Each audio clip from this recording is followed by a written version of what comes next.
Nehemia, kita akan membahas kisahnya. Dia hidup di masa pasca pembuangan. Setelah bangsa Israel dibawa ke Babel 586 sebelum Masehi. Untuk kemudian Persia menguasai Babel. Setelah puluhan tahun di tanah asing, Tuhan mulai membangkitkan orang-orang pilihannya untuk kembali membangun Yerusalem. Beberapa orang itu seperti Jerubabel, dia kembali pertama kali membangun bait Allah bila kita membaca kisahnya di Ezra 1 sampai 6. Kemudian Ezra membawa hukum Taurat dan melakukan pembaharuan rohani. Ezra 7 ayat 10. Ezra 7 sampai Ezra 10. Dan Nehemia hidup 13 tahun setelah Ezra dipakai membangun kembali tembok Yerusalem. Nehemia 1 ayat dari Nehemia 1 sampai pasal yang ke-13. Jadi saudara, Nehemia bukan imam, bukan nabi, bukan raja, melainkan pegawai istana yang dipakai Tuhan. Saudara, bila kita membahas dari latar sosial budaya pada zaman Nehemia, bangsa Israel saat itu hidup dalam rasa malu dan tertekan. Kenapa? Karena tembok Yerusalem telah terbongkar, pintunya terbakar api. Nehemia 1 ayat 3. Di sini artinya tidak ada sistem keamanan, tidak ada struktur sosial, moral umatnya juga rendah, bahkan para imamnya juga tidak tertib. Saudara, terjadi korupsi, terjadi ketidakjujuran, ketidakpedulian yang terjadi di antara rakyat sendiri. Di sisi lain, Nehemia justru hidup nyaman sebagai juru minuman Raja Artasastra di istana Persia. Hidupnya enak, tidak kekurangan. Tapi saat dia mendengar keadaan bangsanya, hati Nehemia tidak tenang. Dia rela meninggalkan kenyamanan demi membangun kembali umat Tuhan. Secara latar rohani kita bahas, tidak ada nabi besar saat itu. Seperti Nabi Yesaya atau Yeremia, tidak ada. Tuhan justru memakai orang biasa. Tembok sebenarnya ini menggambarkan secara rohani lambang perlindungan, identitas umat, dan keutuhan dan perjanjian dengan Allah.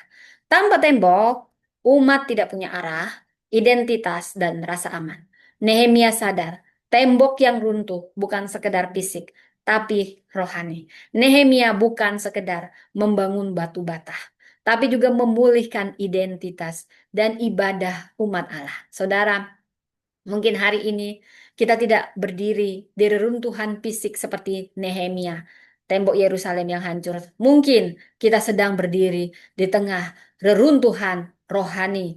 Ini bicara sistem yang rusak, keuangan yang berantakan, kepercayaan yang hilang, dan juga hati yang keras karena adanya luka masa lalu. Tuhan sedang mencari orang, bukan hanya yang bisa ngeluh, tapi yang mau membangun kembali. Mungkin kita belum diberi tanggung jawab besar, bukan karena Tuhan mengabaikan, tapi Dia sedang melihat apakah kita menangis saat temboknya runtuh. Tembok bicara banyak hal. Apa kita mau berdoa dan bergerak walau belum siap? Nehemia tidak dipanggil karena dia siap, tapi karena dia mau disiapkan. Tuhan tidak memanggil yang kuat, Dia menguatkan yang mau dipanggil. Tembok Yerusalem runtuh karena musuh, tetap hancur kalau umatnya tidak peduli. Saudara, saat ini akan saya membagikan 3 pesan inti dari Nehemia. Dan di sini ada tokoh-tokoh yang juga dipakai seperti Nehemia. Yusuf dari juru minuman penjara jadi pemimpin Mesir karena setia di tempat kecil dan Tuhan pun mengangkatnya tinggi. Esther, dia perempuan biasa sebenarnya, tapi diangkat menyelamatkan bangsanya dan butuh waktu mempersiapkan Esther. Lydia, dia memulai dengan hal yang sederhana. Dia hanya membuka rumahnya dan akhirnya menjadi pionir gereja di Eropa. Nelson Mandela di penjara cukup lama, tapi tidak dendam dan membangun kembali bangsanya dengan pengampunan. Florence Nightingale kaya raya, nyaman, tapi meninggalkan semuanya untuk merawat para korban perang dan membangun sistem keperawatan yang modern. Presiden Soekarno, presiden kita, dia dibentuk dalam penderitaan, dibuang, di penjara, tapi itulah yang mempersiapkannya membangun kemerdekaan. Saudara, mungkin Anda merasa diabaikan. Kapan Tuhan? Tuhan sebenarnya yang sedang menunggu kita Dia sedang membentuk kita dalam senyap. Dia belum memberi kita dan mempercayakan kita perkara besar. Karena sedang membentuk hati kita agar bisa dipercaya. Nehemia, dia tidak perlu jadi nabi yang kaya, tapi cukup satu hati. Mulai dengan hati yang peduli, tangan yang mau bekerja. Ada 3 pesan inti dari Nehemia ini untuk kita. Panggilan lahir dari kepedulian, keprihatinan. Nehemia tidak cari panggung, dia menangis, berpuasa, dan berdoa saat mendengar tembok Yerusalem runtuh. Kepekaannya terhadap kehancuran bangsanya menjadi titik awal panggilan Tuhan. Saudara, jangan abaikan beban di hati. Itulah yang Tuhan sedang persiapkan dan memanggil kita. Mari kita dipanggil bukan hanya dari mimbar, tapi dimulai dari doa dan air mata. Kedua, doa melahirkan keberanian dan strategi.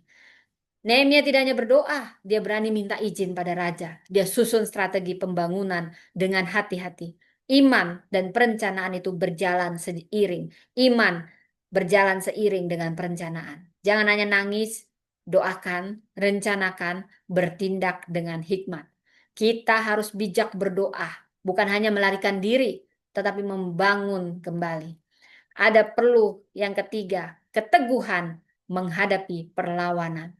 Saat pengejek Nehemia, Sanballat, Tobiah mencemooh, dia tidak mau turun dari tembok. Dia menjawab dengan ketekunan, aku sedang mengerjakan pekerjaan yang besar. Saudara, fokuslah pada panggilanmu. Jangan terganggu pada kritik dan celaan. Dunia mungkin meremehkanmu, tapi jangan turun dari tembok panggilan ilahi itu. Saudara, dari sini kita belajar doa pondasi dari setiap pembangunan rohani dan sosial. Nehemia membuktikan bahwa pembangunan dimulai dari lutut yang bersujud. Panggilan bukan tentang kemampuan, tapi tentang kepekaan pada kehancuran. Tuhan memakai hati yang hancur untuk membangun kembali bangsa. Ketika kita tahu pekerjaan kita dari Tuhan, kita tidak akan turun untuk menjawab pengkritik. Kita fokus. Inilah bentuk dari iman. Saudara, mari siapapun Anda saat ini, mari kita bangkit dan bangun. Mari kita membangun di tengah keruntuhan. Semua mereka berkata, kami siap membangun. Ini membakar semangat, mengajak kita semua tanpa menyudutkan siapapun. Kita membangun di tengah yang runtuh. Seperti Nehemia datang saat kondisi tembok hancur dan hati umat runtuh. Tapi ia tidak panik, ia bergerak. Ini memberi kita harapan apapun kita berdiri di tengah puing-puing kehancuran kenyataan rusuk. Mari kita bangun. Visi di atas puing. Ini bercerita bagaimana Nehemia punya visi besar di tengah reruntuhan. Visi tidak lahir dari keadaan baik, tapi justru dari mata rohani yang terbuka. Saudara, tembok hati bangsa, tembok Yerusalem ini bicara tentang itu. Nehemia membangun tembok fisik, tapi juga dia membangun hati dan identitas bangsanya.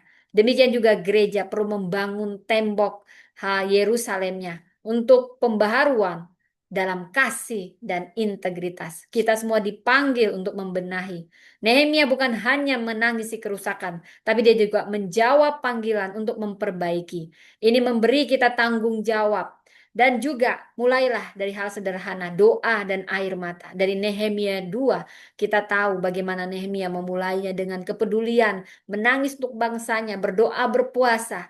Dan pembangunan besar ini berawal dari hati yang hancur. Pembangunan besar berawal dari hati yang hancur. Saudara, mari kita kembali membawa kehormatan seperti Nehemia melihat tembok yang roboh. Ini artinya aib dan kehinaan bagi umat. Dia datang bukan mempermalukan, tapi memulihkan kehormatan umat Allah. Jadi jangan hanya menyalahkan, jangan pernah menyalahkan, tapi lah jadi solusi untuk suatu perkara, saudara. Demikianlah firman Tuhan, Tuhan memberkati.